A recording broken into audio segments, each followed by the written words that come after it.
Hello everyone, welcome back to Himachal success book. आज हम discuss करेंगे 2 नवंबर 2022 के करंट अफेयर्स। और ये जो हमारी करंट अफेयर डिस्कशन है ये हमारी एमसीक्यू फॉर्मेट में रहेगी और इसमें हम नेशनल और इंटरनेशनल करंट अफेयर डिस्कस करेंगे। और जो इस सेशन की पीडीएफ है वो मिलेगी आपको टेलीग्राम चैनल पे। टेलीग्राम पे सर्च कीजिए हिमाचल सक्सेस बुक और वहाँ से आप इस सेशन की पीडीएफ प्राप्त कर सकते हैं। स्टार्ट करते हैं discussion. First question is which of the following has become the 53rd tiger reserve of India. निम्न में से कौन भारत का 53वां टाइगर रिजर्व बन गया है। ये जो है हमारा ये है Ranipur tiger reserve. Ranipur tiger reserve जो है उत्तर प्रदेश में स्थित है और ये भारत का 53rd यानी कि 53वां टाइगर रिजर्व बन गया है और उत्तर प्रदेश का ये चौथा टाइगर रिजर्व बन गया है। Which state will establish north east first fish museum. कौन सा राज्य पूर्वोत्तर का पहला मछली संग्रहालय स्थापित करेगा। ये किया जाएगा अरुणाचल प्रदेश के द्वारा। अरुणाचल प्रदेश के द्वारा पूर्वोत्तर यानी कि नॉर्थ ईस्ट का फर्स्ट फिश म्यूजियम जो है इस्टेब्लिश किया जाएगा। Who is the permanent representative of India to the United Nations, who is also the chair of the United Nations Security Council's Counter-Terrorism Committee for 2022। संयुक्त राष्ट्र में भारत का स्थायी प्रतिनिधि कौन है जो 2022 के लिए संयुक्त राष्ट्र सुरक्षा परिषद की आतंकवाद विरोधी समिति की अध्यक्ष भी हैं। ये कौन है? ये है रुचिरा कंबोज। देखिए न्यूज़ में क्यों है, क्योंकि हाल ही में भारत सरकार के द्वारा पहली बार 2 दिन की एक मीटिंग ऑर्गेनाइज की गई थी और ये जो मीटिंग थी ये यूनाइटेड नेशन सिक्योरिटी काउंसिल की काउंटर टेररिज्म कमेटी की मीटिंग थी और इसे मुंबई और न्यू दिल्ली में ऑर्गेनाइज किया गया। याद रखिएगा 2 दिन की कमेटी थी और ये पहली बार जो है मीटिंग जो है ऑर्गेनाइज की गई और इस मीटिंग को जो होस्ट किया गया मिनिस्ट्री ऑफ एक्सटर्नल अफेयर के द्वारा होस्ट किया गया। इस मीटिंग में डिस्कस किया गया कि जो भी टेररिस्ट हैं वो किस तरह से जो भी इमर्जिंग टेक्नोलॉजीज़ हैं उनका उपयोग कर रहे हैं और टेररिज्म को स्प्रेड कर रहे हैं। जैसे कि आपके ड्रोन्स हैं उनका किस तरह से उपयोग किया जा रहा है, क्रिप्टो करेंसी है उसका किस तरह से उपयोग किया जा रहा है टेररिस्ट के द्वारा और इसी वजह से टेररिज्म जो है उसको प्रमोट किया जा रहा है और टेररिज्म को बढ़ावा दिया जा रहा है टेररिस्ट के द्वारा। ये सारी की सारी बातें जो है इस मीटिंग में डिस्कस की गई और ये 2 दिन की मीटिंग थी और इसे मुंबई और न्यू दिल्ली में ऑर्गेनाइज़ किया गया था। इसके अलावा एक पर्सनैलिटी है उनका नाम है रुचिरा कंबोज जो कि परमानेंट रिप्रेजेंटेटिव है यूनाइटेड नेशन में भारत की तरफ से और जो ये काउंटर टेररिज्म कमेटी है 2022 के लिए बनाएगी इसकी चेयरपर्सन भी यही हैं। इसके अलावा जो हमारे इंडिया के एक्सटर्नल अफेयर मिनिस्टर हैं वो हैं एस जयशंकर। ये हैं एस जयशंकर।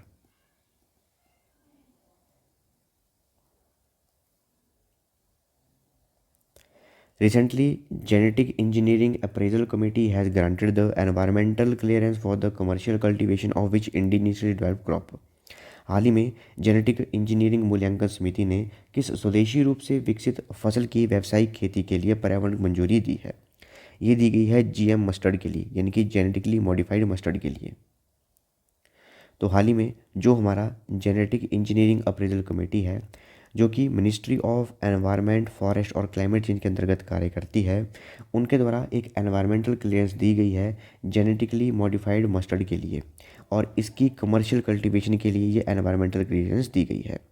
और ये जेनेटिकली मॉडिफाइड मस्टर्ड है इसे इंडिजिनस यानी कि स्वदेशी रूप से तैयार किया गया है और ये पूरी की पूरी जेनेटिकली मॉडिफाइड है और ये इंडिया की पहली ट्रांसजेनिक फूड क्रॉप है। याद रखिएगा अगर एग्जाम में पूछा जाएगा कि इंडिया की फर्स्ट ट्रांसजेनिक फूड क्रॉप कौन सी है वो है जेनेटिकली मॉडिफाइड मस्टर्ड और इसका नाम है DMH11। याद रखिएगा इसका नाम जो है वो है DMH11 और इस जेनेटिकली मॉडिफाइड मस्टर्ड को जो है डेवलप किया गया है centre for genetic manipulation of crops plants जो कि दिल्ली यूनिवर्सिटी में स्थित है।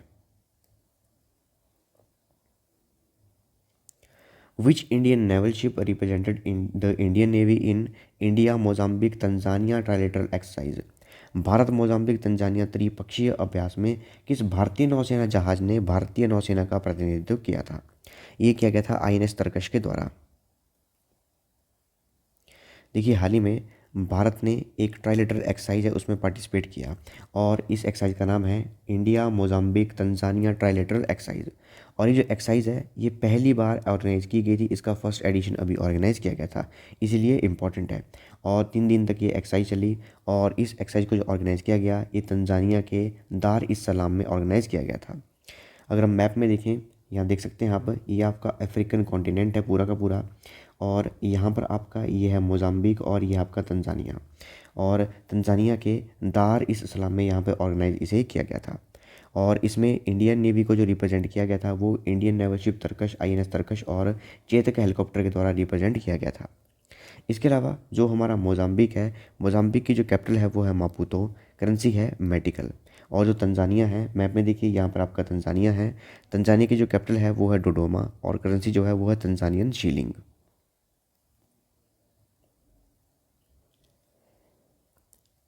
Louis Inacio Lula da Silva was appointed as the president of which country.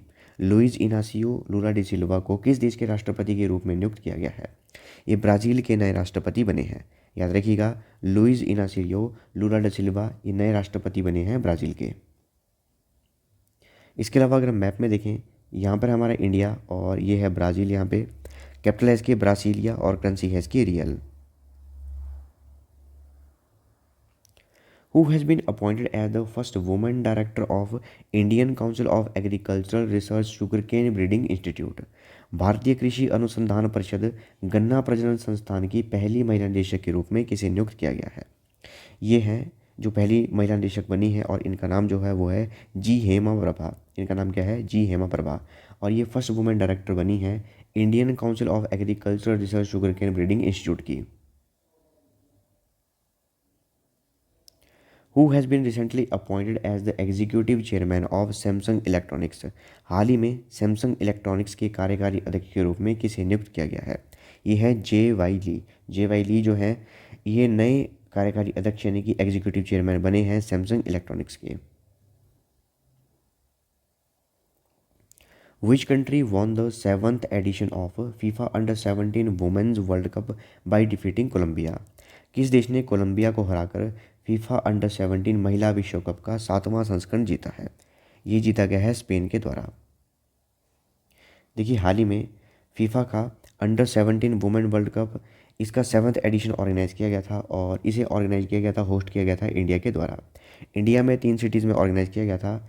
एक है आपकी ओडिशा की भुवनेश्वर, दूसरी है गोवा की मारगांव और तीसरी है महाराष्ट्र का नवी मुंबई। इन 3 सिटीज़ में फीफा का अंडर-17 वुमेन वर्ल्ड कप ऑर्गेनाइज किया गया था और इसका ये 7th एडिशन था। और इस टूर्नामेंट को जीता गया स्पेन के द्वारा और स्पेन ने फाइनल में कोलंबिया को हराया और स्पेन ने दूसरी बार इस टाइटल को जीता है और पहली बार 2018 में इस टाइटल को जीता था। इसके अलावा ये जो अंडर-17 वुमेन्स वर्ल्ड कप था, इसका जो मैस्कॉट है वो रखा गया था ईबा। ईबा क्या है? एक एशियाटिक लाइनस है। यहाँ देख सकते हैं इमेज में, ये है ईबा। ईबा जो है एशियाटिक लाइनस है। Who has won the Mexico City Grand Prix to set a Formula 1 F1 record for the most 14 wins in a season? एक सीजन में सर्वाधिक 14 जीत का फार्मूला 1 रिकॉर्ड बनाने वाले मेक्सिको सिटी ग्रां प्रिक्स किसने जीता है? ये जीता है मैक्स वेरस्टैपन ने। ये मैक्स वेरस्टैपन है और इन्होंने मेक्सिको सिटी ग्रां प्रिक्स जीता है और एक सीज़न में 14 जो है इन्होंने F1 फार्मूला 1 रेस जीत ली हैं और ये रिकॉर्ड बना दिया है। देखिए, मेक्सिको सिटी ग्रां प्रिक्स भी इन्होंने जीता है और एक सीज़न में 14 फार्मूला 1 जो रेस है वो जीती हैं इन्होंने और इसका ये रिकॉर्ड बना दिया है। Who is the current chairperson of news broadcasting and digital standards authority? समाचार प्रसारण और डिजिटल मानक प्राधिकरण के वर्तमान अध्यक्ष कौन है? ये हैं justice A.K. Sikri. Justice A.K. Sikri जो हैं news broadcasting and digital standard authority इसके करंट चेयरपर्सन हैं, अभी हाल ही में चेयरपर्सन है। तो ये थी हमारी डिस्कशन और इस सेशन की जो PDF है वो मिलेगी आपको टेलीग्राम चैनल पे। टेलीग्राम पे सर्च कीजिए हिमाचल सक्सेस बुक और वहाँ से आप इस सेशन की PDF प्राप्त कर सकते हैं। इसके अलावा इंस्टाग्राम, टेलीग्राम, फेसबुक इन पे फॉलो कर सकते हैं। So thanks for watching video. Do like, share and subscribe my channel.